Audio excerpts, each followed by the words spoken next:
महाराष्ट्राचे मुख्यमंत्री श्री देवेंद्र फडणवीस साहेब ज्यांची एक प्रतिमा आहे, ज्यांच्याकडे बघताना लोक सुसंस्कृत म्हणून बघतात आणि अशा मुख्यमंत्र्यांच्या सरकारमध्ये एक आमदार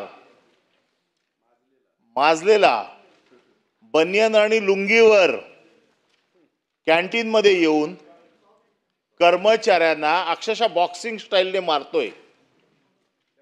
जरा चव्हाण साहेब जरा थांबा, जरा महत्वाचा विषय आहे की माझी मुख्यमंत्र्यांना विनंती आहे की आपला ह्या सरकारच्या आमदारांवरती वचक आहे की नाही। आपल्यासारखा एखादा ज्याला असं वाटतं की महाराष्ट्र सुसंस्कृत असला पाहिजे, आपली जी प्रतिमा जी सुसंस्कृतपणाची आपण जी लोकांच्या मनामध्ये आहे त्याला तडे देण्याचं काम अशा प्रकारचे आमदार करतायत। म्हणजे एक आमदार निकृष्ट दर्जाचं जेवण दिलं म्हणून कॅन्टीनच्या कर्मचाऱ्याला बनियन आणि लुंगीवरती, अरे आमदाराने कसं राहावं याचे किमान काहीतरी संकेत आहेत की नाही।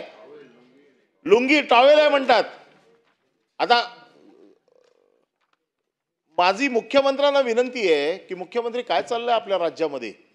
हे आमदार बनियन टॉवेल मध्ये खाली येतात, मारतात। हे काय रस्त्यावरच्या गल्लीवरचे लोक आहेत काय? कर्मचाऱ्यांना मारतात। अरे तुमच्या ताकद आहे तर त्या खात्याच्या मंत्र्याच्या मारा ना। कोणाला मारताय? कर्मचाऱ्याला। ते काय गुन्हा त्याचा? आणि त्याचे व्हिडिओ काढून तुम्ही सोशल मीडियावरती टाकता आणि आपल्याकडनं तरी आपल्या प्रतिमेला जे असे तडे पाडतायत किमान त्यांचा तर बंदोबस्त करा। महाराष्ट्रातल्या गुन्हेगारांचा बिचारे आपले चांगले आपले राज्यमंत्री गृहमंत्री माहिती देतात कुठे बसतात, त्याच्यात तुम्ही शिक्कामोर्तब करा। अरे तुमचं लक्ष यांच्याकडे असलं पाहिजे, त्यांच्याकडे नाही। स्वच्छ प्रतिमेच्या माणसाला तुम्ही त्याच्यात ओढताय, परंतु हे जे अशा प्रकारचे दादागिरी करताय त्यांचा काय तो बंदोबस्त करणार की नाही। आणि म्हणून माझी मुख्यमंत्र्यांना विनंती आहे की मुख्यमंत्री महोदय, आपण या राज्याचे प्रमुख आहात। आपल्याकडे ज्या नजरेने जनता बघते आणि आपल्या राज्यामध्ये आपल्या सरकारच्या एक पाठिंबा देणारा अशा लोकांचा पाठिंबा तुम्ही घेणार का?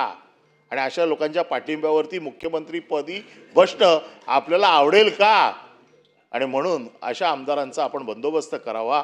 मला असं वाटतं की निलंबित करता येत असेल तर निलंबित करावं, कारण गेस्ट हाऊस हे आपल्या विधिमंडळाच्या कार्यकक्षेत येतं आणि जर मी समजा इथे मारलं असतं आतमध्ये कोणाला कर्मचाऱ्याला तर आपण मला निलंबित करू शकले असते, आपल्याला तो अधिकार आहे। जर हॉस्टेल आपल्या त्या विधिमंडळाच्या कक्षेत येत असेल तर मला असं वाटतं की त्याला निलंबित करण्याचा अधिकार देखील आपल्याला आहे। तर माझी आपल्याला विनंती आहे की त्याला निलंबित करा, बडतर्फ करा, काय करायचं ते करा, पण आपण हे खपवून घेणार नाही हे तरी किमान आता महाराष्ट्राच्या जनतेला कळू देत। माननीय सभापती महोदय, सन्माननीय परब साहेबांनी जो विषय या ठिकाणी मांडलेला आहे, खरं म्हणजे मी देखील त्याची माहिती घेतली आणि तो व्हिडिओ मी देखील स्वतः बघितलेला आहे आणि निश्चितच अशा प्रकारचं वर्तन हे आपल्या कोणाही करता भूषणावं नाही। याच्याने विधिमंडळाची आणि आमदार म्हणून आपली सगळ्यांचीच प्रतिष्ठा प्रतिमा कुठेतरी कमी होते। तिथनं माहिती अशी आली की काय आमदार निवासातल्या सोयी नीट नव्हत्या, भाजीला वास होता वगैरे, या सगळ्या गोष्टीची तक्रार करता येते, त्याच्यावर कारवाई केली पाहिजे। तो एक वेगळा मुद्दा आहे, त्याच्यावर मी आपल्याला विनंती करेन की आपण स्वतः लक्ष घालावं। आमदार निवासात जर काही अनियमितता असेल, तिथे काही घाण असेल, काही समजा चुकीच्या प्रकारच्या गोष्टी वापरल्या जात असतील तर स्वतंत्रपणे त्याची कारवाई झाली पाहिजे। पण अशा परिस्थितीमध्ये मारहाण करणं, लोकप्रतिनिधींनी मारहाण करणं आणि त्याच्या अशा प्रकारचे व्हिडिओ येणं, यातनं आपल्या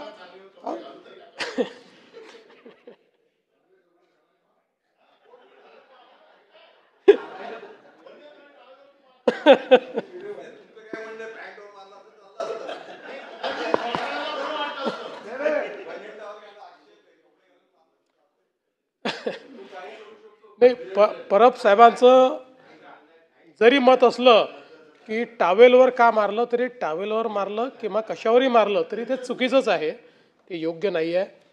आणि यातनं सगळ्या आमदारांबद्दल लोकांमध्ये भावना चुकीची जाते. आपण कुठेतरी सत्तेचा गैरवापर करतो किंवा आपण सगळे आमदार म्हणून आपलं कंडक्ट योग्य नाही, अशा प्रकारचं लोकांमध्ये या संदर्भातली भावना जाते.